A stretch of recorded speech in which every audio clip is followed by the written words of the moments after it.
Nithya Mariyappan audio நாவல்கள் channel உங்களை அன்புடன் வரவேற்கிறது. மனதுக்கு இதம் தரும் இனிய நாவல்களை நிதமும் கேட்டு மகிழுங்கள். உங்கள் ரசனைக்கு விருந்தளிக்கும் நாவல்களை தொடர்ந்து கேட்க சேனலை சப்ஸ்கிரைப் பண்ணுங்க, லைக் பண்ணுங்க, ஷேர் பண்ணுங்க, கமெண்ட் பண்ணுங்க. இணைந்திருங்கள் நித்யா மாரியப்பன் ஆடியோ நாவல்கள் சேனலுடன். நான் உங்கள் ஆர்ஜே சோபனா. நாம இன்னைக்கு கேட்க போற நாவல் ராகமஞ்சரி. ராகம் 9. ஏன்னு தெரில, சிலரை பார்த்தாலே வம்பு இழுக்கணும் போல தோணும். அதுக்கெல்லாம் ஒரு மொகராசி வேணும். துவாஃபுக்கு அது இருக்கு போல. ஃபர்ஸ்ட் டைம் பார்க்குறப்ப வாவ்னு ரசித்ததும் என் மனசு தான். அதுக்கப்புறம் ஒவ்வொரு தடவை பார்க்குறப்பவும் அடே அவளை ஏதாச்சும் சொல்லி கலாச்சிக்கன்னு என்னை உசுப்பி விடுறதும் என் மனசு தான். ஆனாலும் அவள் கொஞ்சம் பொறுப்பான பொண்ணுங்கிறதுனால கலாய்க்கிறதுல கொஞ்சம் கன்செஷன் கொடுத்துருக்கேன். ஈஃபில் டவரின் எண்ணெய் சிதறல்கள். ராகவ் சேஷாவிடமிருந்து அவளது மொபைல் எண்ணை வாங்கினானே தவிர அதற்கு அழைத்து பேச முயலவில்லை. காரணம், இன்னும் 2 வாரங்களில் வரவிருக்கும் கல்லூரிகளுக்கு இடையேயான போட்டிகள்தான். அதற்கு மேல் அழைத்து பேச முயலவில்லை. அதில் மேலாண்மை சம்பந்தப்பட்ட குவிஸ் போட்டியில் ஆர்வமாக பெயரை அடித்திருந்தவன் அதற்காக தயாராவதில் பிஸியாகிவிட்டான். கூடவே அவனது தந்தை மிகவும் எதிர்பார்த்த கூடைப்பந்து போட்டியும் வரவிருப்பதால் வேறெதிலும் அவனது கவனம் செல்லவில்லை. அத்தோடு இருக்கவே இருக்கிறது மாதாந்திர தேர்வு. விளையாட்டு, இதர போட்டிகள் என்று அலைந்தாலும் படிப்பில் இம்மி அளவுக்கு கூட விட்டு கொடுக்காதவன் என்பதால் அதையும் கவனிக்க வேண்டிய கட்டாயம். இதில் பிரத்யுத்தையும் இழுத்து கொண்டதுதான் பரிதாபம். டேய், நானே கடனேன்னு MBA படிக்கிறேன், என்ன ஏண்டா குவிஸ் டீம்ல சேர்த்து விட்ட என்று புலம்பி தீர்த்தபடியே வேறு வழியின்றி தானும் குவிஸ் போட்டிக்கு தயாரானான் பிரத்யூத். இதில் அவனது தந்தை தியானேஸ்வருக்கு நிம்மதி. இப்போதாவது மேலாண்மை படிப்பில் மகனுக்கு நாட்டம் வந்ததே என்று அவர் திருப்திப்பட, அவரது மைந்தனோ வேண்டா வெறுப்பாக மேலாண்மை நூல்களில் புதைந்து கொண்டான். எனக்கு வேற வழி தெரியல பிரதி. திடீர்னு ரோஹனுக்கு ஃபீவர் வரும்னு எனக்கு ஜோசியமா தெரியும். டீம்ல கண்டிப்பா 5 மெம்பர்ஸ் இருக்கணுன்றது காம்படிஷன் ரூல். அந்த 5 மெம்பர்ஸ்குள்ள அண்டர்ஸ்டாண்டிங் இருந்தால் தான் கேட்குற கேள்விக்கு டிஸ்கஸ் பண்ணி கரெக்டான ஆன்சரை சொல்ல முடியும். உனக்கு மேனேஜ்மெண்ட்ல வேணா ப்ராப்ளம் இருக்கலாம், ஆனால் ஒரு சுச்சுவேஷனை சொன்னால் அதுக்கு ஏற்ற மாதிரி டிசிஷன் எடுக்கிறதுல உன்னை மிஞ்ச ஆள் இல்லை மச்சி. அதான் உன்னை கேட்காமலே உன் நேம் கொடுத்துட்டேன் என்று ராகவ் கூறிவிட, அதற்கு மேல் மறுக்க விரும்பாதவன் நண்பனுக்காக போட்டியில் கலந்து கொள்ள சம்மதித்தான். இருந்தாலும் அவ்வப்போது மேலாண்மை புத்தகத்தின் கருத்துக்கள் திகட்டும் போது, அடப்பாவி, செமஸ்டருக்கு மட்டும் மேனேஜ்மெண்ட் பக்கம் திரும்புற என்ன இப்படி பக்கம் பக்கமா படிக்க வச்சிட்டியே என்று ராகவை திட்டி தீர்ப்பதிலும் பிரத்யூத் எந்த குறையும் வைக்கவில்லை. என்னதான் திட்டி தீர்த்தாலும் நண்பனுக்காக எதையும் செய்பவன் அவன். தங்கள் புத்திர செல்வங்கள் போட்டிக்காக தீவிரமாக தயாராவதில் தியானேஸ்வருக்கும் கைலாஷுக்கும் பரம சந்தோஷம். இவர்கள் இவ்வாறு போட்டிக்கான வேலைகளில் மூழ்கிவிட, சேஷாவும் நம்ரதாவும் தங்கள் படிப்பிலும் பகுதி நேர வேலையிலும் ஆழ்ந்து விட்டனர். நம்ரதா சேஷாவிடம் தன் வகுப்பு தோழமைகளுடன் பேசும் அளவுக்கு மற்ற மாணவர்களிடம் பேசுவதில்லை. அவள் ஒதுங்கி போய் விடுவதால் சில நேரங்களில் மற்ற மாணவர்களின் கேலிக்கு இலக்காவது உண்டு. அதையெல்லாம் பொருட்படுத்தாது அவள் கடந்து விடுவாள். எப்போதாவது சேஷாவின் முன்னிலையில் இதெல்லாம் அரங்கேறினால் தன் தோழியை கேலி செய்தவர்களுக்கு சூட்டோடு சூட்டாக பதிலடி கொடுத்து விடுவாள் அவள். ஏன் அவங்க கிட்ட பேச்சு கொடுக்கற சேஷா?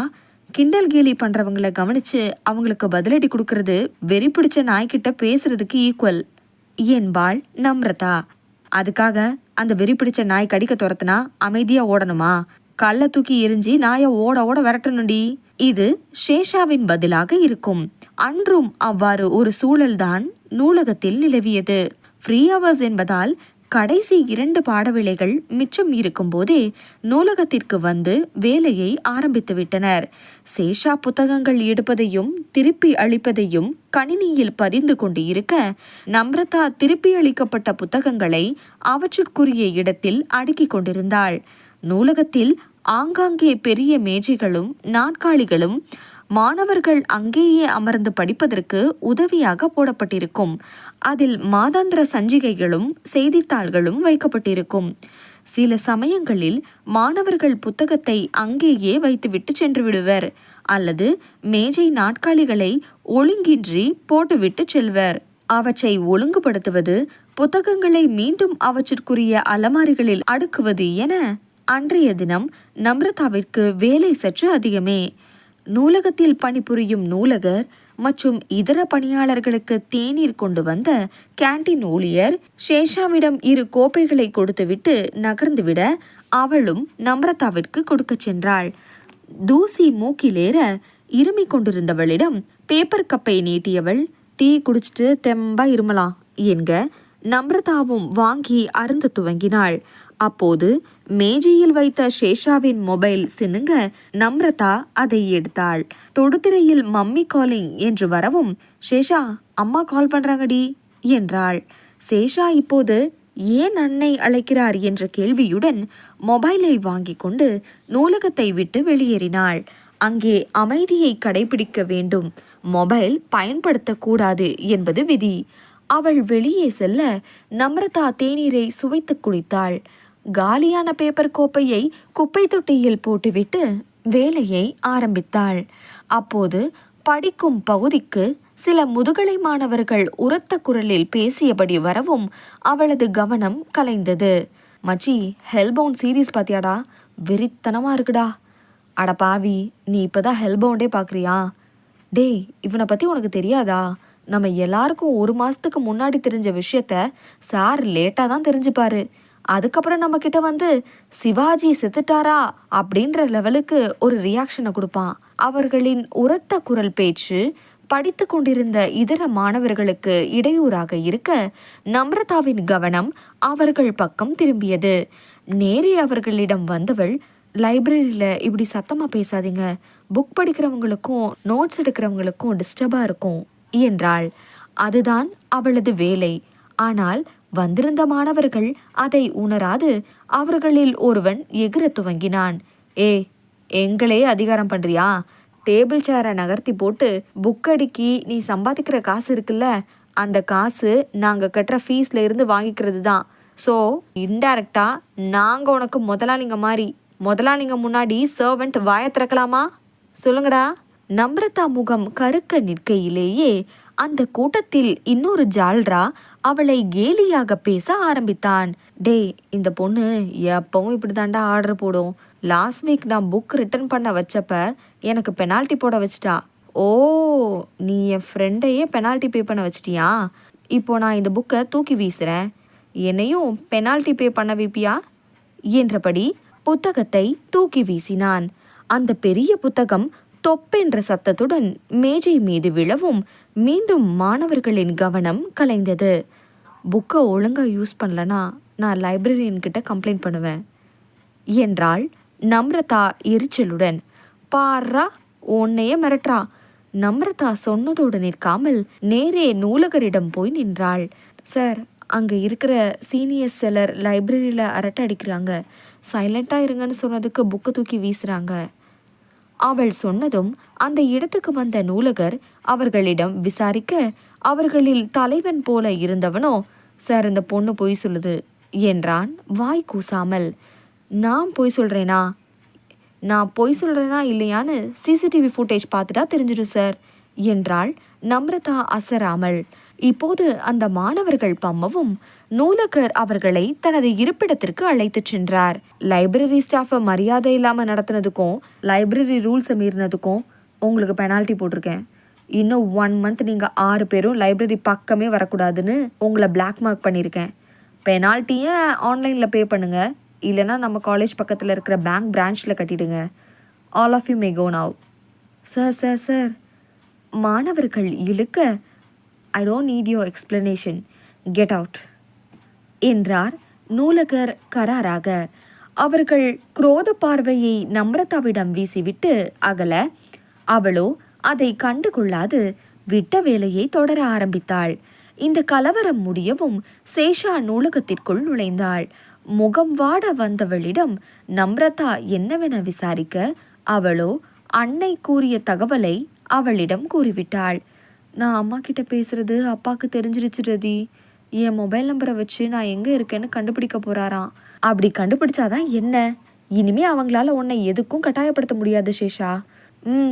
வந்தாலும் ஐ கேன் மேனேஜ்.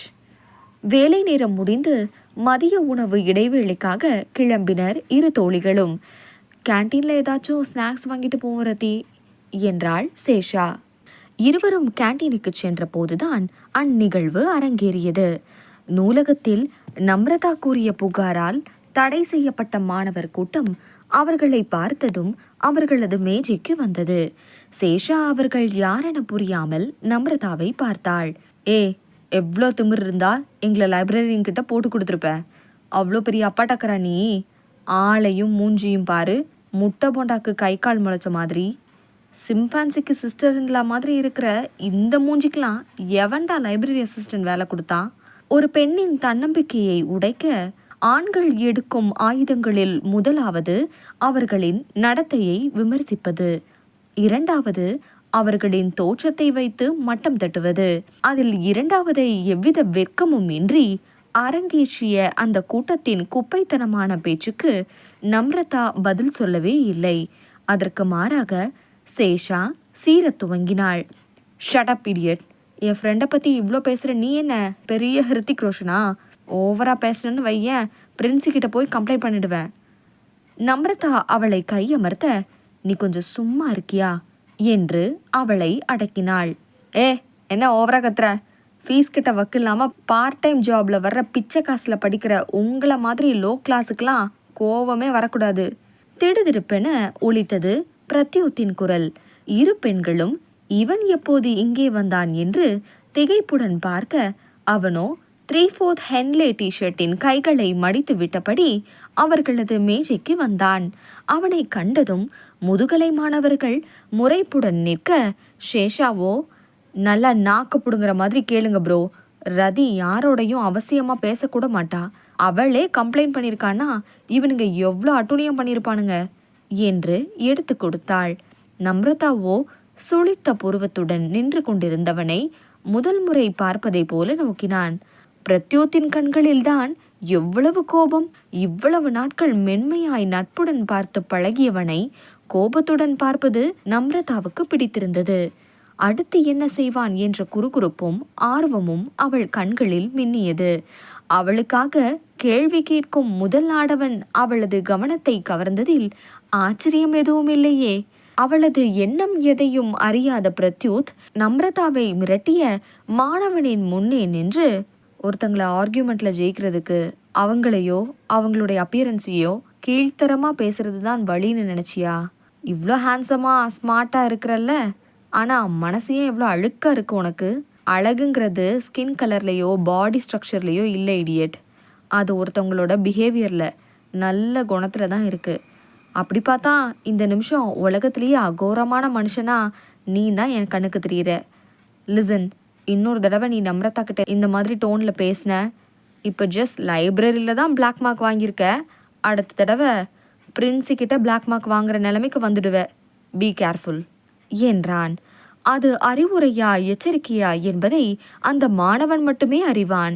விளையாட்டில் ஆர்வம் இருப்பதால் உடல் பயிற்சி, ஓட்டம் என உடலை கட்டுக்கோப்பாய் வைத்திருக்கும் பிரத்யுத்திடம் சண்டையிடும் தைரியம் அம்மாணவனுக்கு இல்லை.